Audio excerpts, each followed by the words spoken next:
नमस्कार। मैं विभूति नारायण राय अपने कॉलम राय की राय के साथ इस इतवार को भी एक बार फिर आपके सामने हाजिर हूँ। देखिए, आज जिस विषय पे मैं बात करना चाहता हूँ उसके दो चरित्र पिछले कुछ दिनों से अखबारों की जीनत बने हुए हैं। उनमें से एक का नाम है विकास यादव और दूसरा है निखिल गुप्ता। आप सब समझ गए होंगे कि मैं किस विषय पे बात करना चाहता हूँ। ये एक ऐसा संवेदनशील मुद्दा है जिस पर इस बात पर मतभेद हो सकता है कि बात होनी चाहिए या नहीं होनी चाहिए। मैं तो इसमें विश्वास करता हूँ कि इस मुद्दे पर सार्वजनिक रूप से चर्चा होनी चाहिए और उन तमाम लोगों को चिन्हित किया जाना चाहिए जिनकी अक्षमता, जिनके नान पेशेवराना रवैये, जिनकी अगर आप इजाज़त दें तो मैं तो स्पष्ट कहूँगा जिनकी अयोग्यता के कारण राष्ट्र को इस तरह की स्थिति झेलनी पड़ रही है। मुझे पता है कि आप में से ज़्यादातर लोग बहुत ही इन्फॉर्म्ड श्रोता या पाठक हैं और आप उन सारी चीज़ों से वाकिफ़ होंगे जिनसे ये दोनों पात्र जुड़े हुए हैं, जिनकी वजह से इन दोनों पात्रों का, निखिल गुप्ता और विकास यादव का जिक्र आ रहा है अखबारों में। आप जानते होंगे, लेकिन फिर भी थोड़ा सा मैं संक्षेप में कुछ चीज़ें आपके सामने रख दूं ताकि आगे बढ़ने में आसानी होगी। देखिए, पहले कनाडा ने और बाद में अमेरिकन खुफिया एजेंसियों ने ये आरोप लगाया कि भारतीय एजेंसियां, भारत के कुछ सरकारी अधिकारी, सबसे पहले कनाडा में एक व्यक्ति जिसका नाम निज्जर था, उसे मारने में इनका हाथ रहा और उसके बाद इन्होंने सतवंत सिंह पन्नू नाम का एक दूसरा व्यक्ति जो अमेरिका में रहता है उसको मारने के लिए किसी को सुपारी दी और उस षड्यंत्र में ये लोग लिप्त हुए।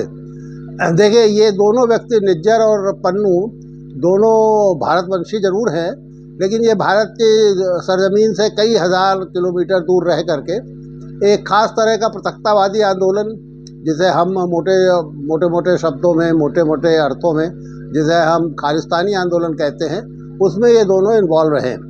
और कनाडा तो इस तरह की गतिविधियों का बहुत बड़ा अड्डा बन गया है।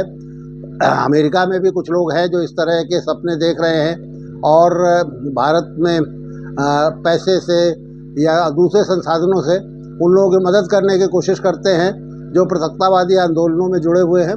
और इसे भी किसी से छिपा नहीं है कि पाकिस्तान की जो खुफिया एजेंसी ISI, वो इन सारे इस पूरे परिदृश्य के पीछे छिपा हाथ उसका होता है। वही फंडिंग करती है, वही ज़रूरी संसाधन मुहैया कराती है और वो अब हर तरह से, चाहे वो PR का मोर्चा हो, आर्थिक संसाधनों को जुटाने का मसला हो, या एक जो विश्व भर में जिन्हें आप मानवाधिकार संगठन कह सकते हैं, उनमें कुछ तो जेन्युइन होते हैं, कुछ तो सचमुच मानवाधिकारों में जिनकी दिलचस्पी होती है, लेकिन बहुत सारे संगठन ऐसे होते हैं जो अलग अलग देशों में चल रहे खास तरह के आंदोलनों को बल देते हैं। अपनी बात आगे बढ़ाने के पहले मैं दो चीज़ें स्पष्ट कर देना चाहता हूँ। देखिए, ये जो गतिविधि है, जिसे आप जासूसी कह सकते हैं, जिसे अपने शत्रुओं पर छिपे तौर से वार करना कह सकते हैं, अपने मुखालफिन को, ख़ास तौर से आपकी देश की सुरक्षा के लिए जो लोग ख़तरा है उनको एलिमिनेट करना कह सकते हैं, उनको खामोश करना कह सकते हैं, न्यूट्रलाइज एक शब्द इस्तेमाल होता है वो भी कह सकते हैं। ये एक बहुत पुराना और जिसे कह सकते हैं कि एक अंतर्राष्ट्रीय स्तर पर एक स्वीकृत कहना थोड़ा शायद कुछ लोगों को आपत्ति हो, लेकिन एक ऐसी कार्रवाई है जिसे सब जानते हैं कि दुनिया भर के मुल्क इसे करते हैं। कोई देश ऐसा नहीं है जो इस तरह की गतिविधियां ना करता हो। आप एक भी, मैं अपने श्रोताओं से अनुरोध करूंगा कि अपने दिमाग पर जोर डालें और किसी एक ऐसे देश का नाम सोचने की कोशिश करें जो इस तरह की गतिविधियां नहीं करता।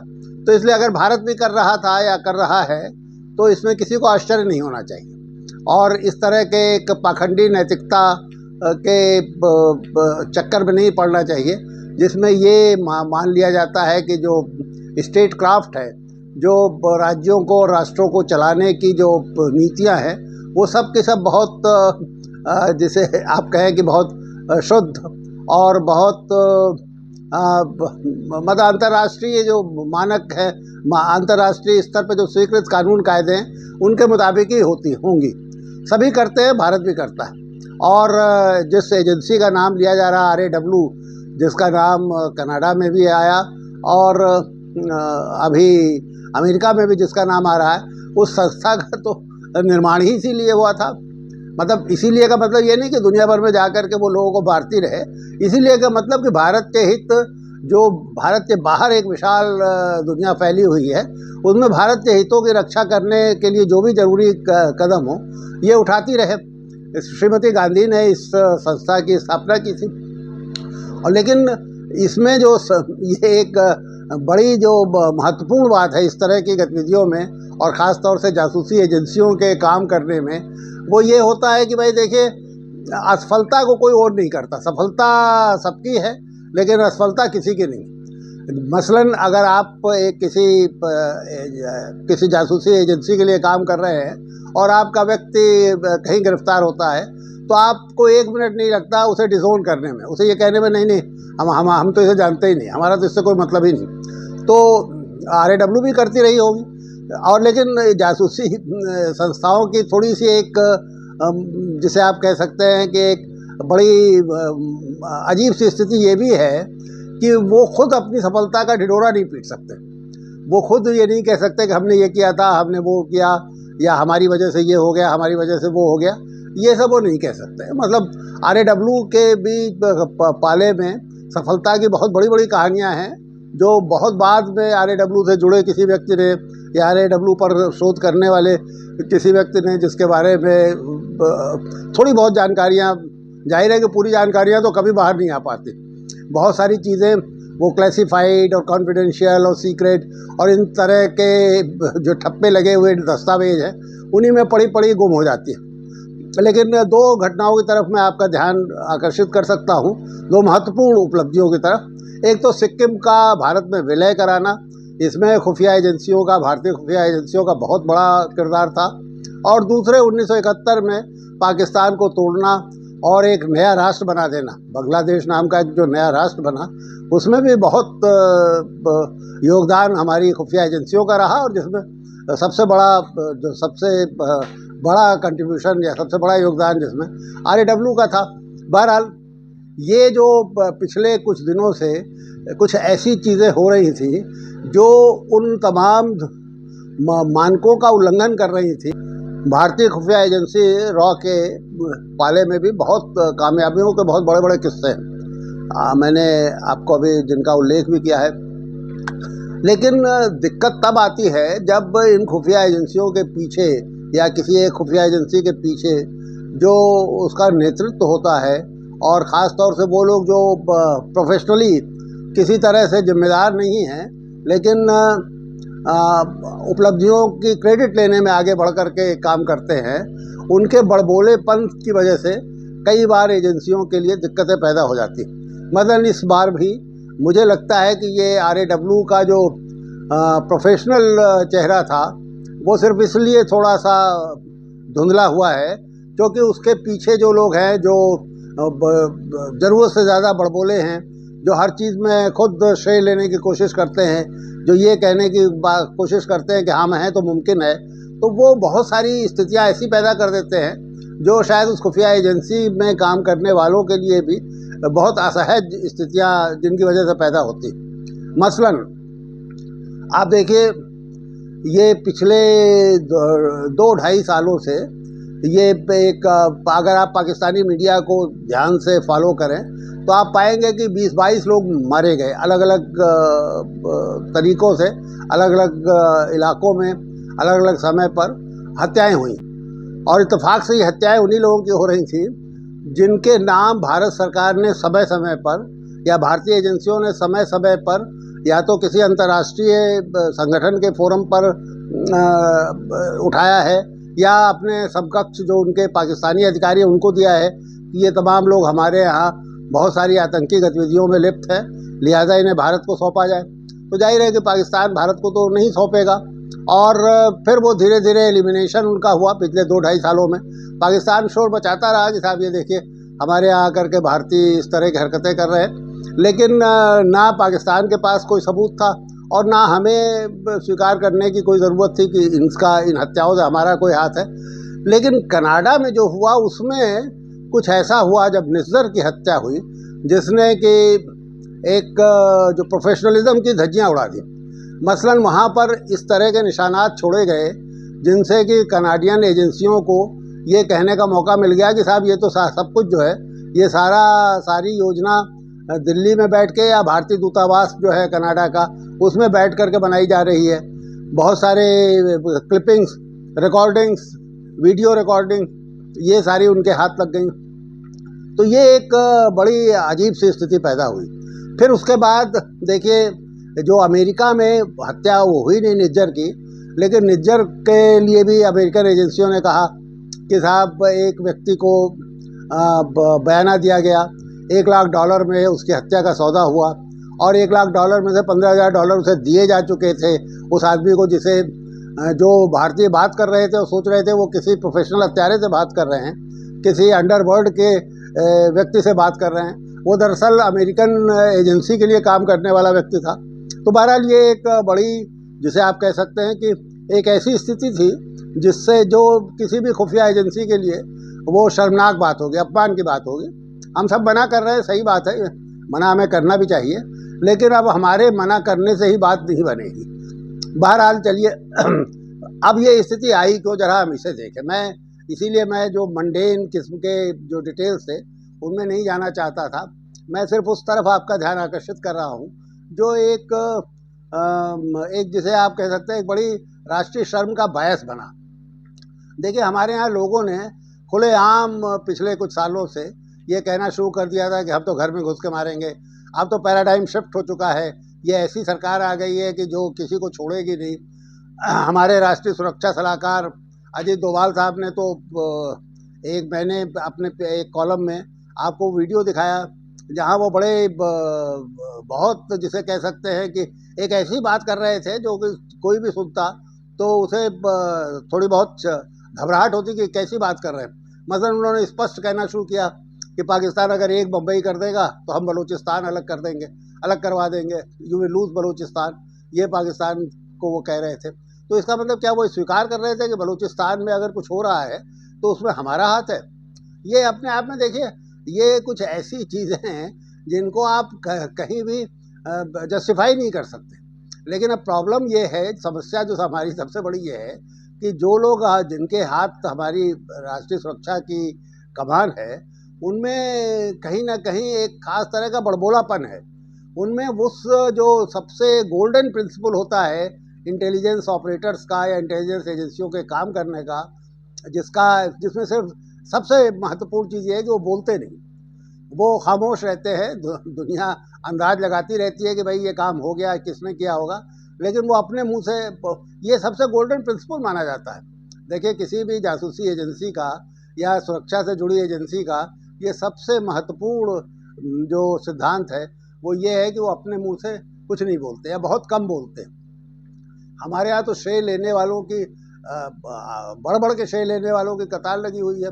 हमारे रक्षा मंत्री राजनाथ सिंह अक्सर ये कहते हुए सुने जाते हैं कि हम घर में घुस के मारेंगे, यानी हमारी सरकार अब इतनी, जिसे आप कैसे मर्दवादी सरकार हो गई है कि अब वो दुश्मन को उसके घर में घुस के मारेगी। तो ये ठीक है, चुनावी सभाओं में बोलना तो अच्छा लगता है और इस पे एक भावनाएं भी आप अपने पक्ष में भड़का सकते हैं, लेकिन मुझे नहीं लगता कि गंभीर फोरम पे कभी कोई रक्षा मंत्रालय का कोई बहुत बड़ी बैठक हो रही हो, आप कोई प्रेस ब्रीफिंग कर रहे हो, वहाँ इस तरह की बात कहना को मतलब जिन लोगों के बल पे आप ये कह रहे हैं उनके लिए भी संकट खड़ा करना है। उन्हें भी ये परेशानी महसूस होने लगती है कि उनकी गतिविधियों के बारे में इस तरह से जिक्र किया जा रहा है जो वो कभी नहीं चाहेंगे, जो वो कभी नहीं चाहते। बहरहाल यहाँ पर अब ये घटना हुई है और हमारे लिए एक बहुत बड़ी, जिसे आप कह सकते हैं कि डिप्लोमेटिक एक बहुत बड़ा संकट हमारे सामने खड़ा हो गया। अच्छा इसमें देखिए मैंने ध्यान से इन दोनों चरित्रों के बारे में पढ़ने की, जाहिर है कि मेरी जानकारी का माध्यम भी मीडिया से जो छन छन के आ रहा है प्रिंट में या इलेक्ट्रॉनिक में वही है। तो मैंने ध्यान से देखने की कोशिश की तो मुझे लगा कि ये तो एक टिपिकली उसी तरह के चरित्र हैं जो इस तरह के ऑपरेशंस के लिए चुने जाते हैं। मतलब ये विकास यादव, देखिए ये विकास यादव सीआरपीएफ का असिस्टेंट कमांडेंट बताया जा रहा है और पूरी वो पढ़ के इसमें कहीं इसका उल्लेख नहीं है।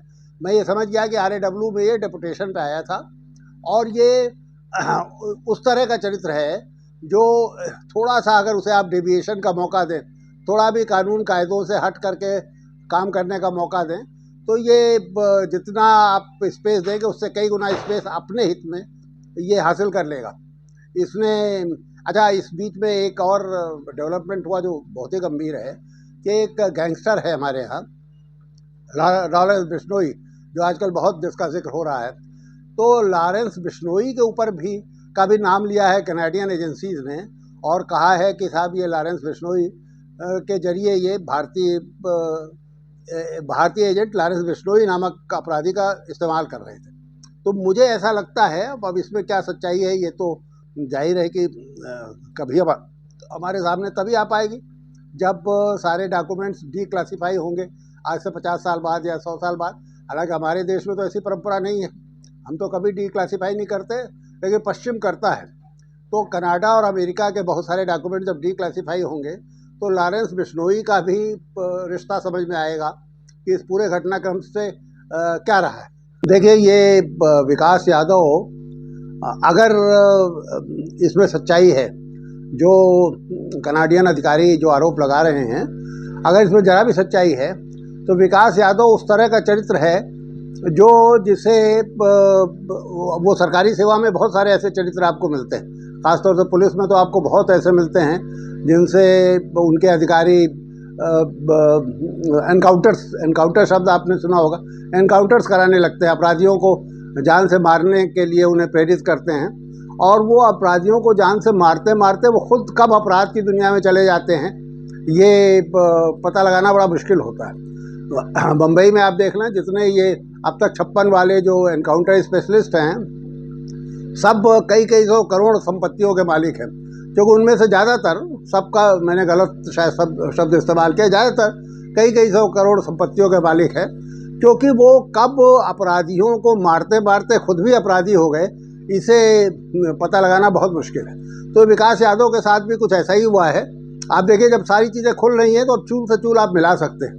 विकास यादव आज से साल भर पहले, पिछले साल, वो एक अपहरण के मामले में दिल्ली पुलिस के हत्थे चढ़ गया और वो जेल में रहा, अभी कुछ दिनों पहले छूटा है। और जिस व्यक्ति का उसने अपहरण करने की कोशिश की और जिससे पैसा वसूलने की कोशिश की, उसने पुलिस में रिपोर्ट भी यही लिखाई है कि साहब ये लॉरेंस बिश्नोई का नाम लेकर के मुझे धमका रहा था। तो अब ये सारी चीज़ें कहीं ना कहीं इशारा कर रही हैं और कहीं ना कहीं एक चूल से दूसरी चूल मिलती जा रही है। तो यहाँ पर भी अच्छा, दूसरा व्यक्ति जो है, जो निखिल गुप्ता है, वो अंतर्राष्ट्रीय बाजार में ड्रग पेडलर के तौर पे जाना जाता है। वो एक इंटरनेशनल कार्टेल है जो ड्रग्स को स्मगलिंग करता है। और आप जानते हैं कि ड्रग्स सबसे ज़्यादा फ़ायदेमंद, सबसे ज़्यादा पैसा कमाने का माध्यम है अंडरवर्ल्ड के लिए। तो वो आदमी उसमें जुड़ा हुआ है। ये कनाडियन और अमेरिकन अधिकारी ये कह रहे हैं कि विकास यादव ने निखिल गुप्ता से ये कहा कि तुम हमारी मदद करो, कुछ लोगों को की हत्या करानी है, तुम वहाँ हमारी मदद करो, हम यहाँ यानी भारत में जो तुम्हारे खिलाफ मुकदमे हैं उनमें हम तुम्हारी मदद करेंगे। तो ये बहुत स्वाभाविक लग रहा है। अगर ऐसा हुआ है तो कोई अस्वाभाविक चीज़ नहीं है। एक ड्रग पेडलिस्ट, एक ड्रग तस्कर बहुत आसानी से लॉ इन्फोर्समेंट एजेंसीज के लिए काम करने के लिए तैयार हो जाएगा, अगर ये काम करना उसे यहाँ मदद करे, उसे अपने धंधे में मदद करे। और भारत में तो इसकी एक पुरानी परंपरा है, ये अभी कोई नई बात नहीं है। इसके पहले भी आप देखिए, राजू श्रीवास्तव नाम का एक अपराधी है जो अभी इस समय जेल में है। एक छोटा राजन जो आजकल जेल में है, वो भी एक अंतर्राष्ट्रीय स्तर का अपराधी था। इसी तरह कर्नाटका में एक रवि पुजारी नाम का एक बड़ा अंतर्राष्ट्रीय स्तर का अपराधी था जो जिसके बारे में ये कहा गया, और एक आईपीएस अफसर ने, कर्नाटका कैडर के एक आईपीएस अफसर ने एक बहुत अच्छी किताब भी उसके ऊपर लिखी।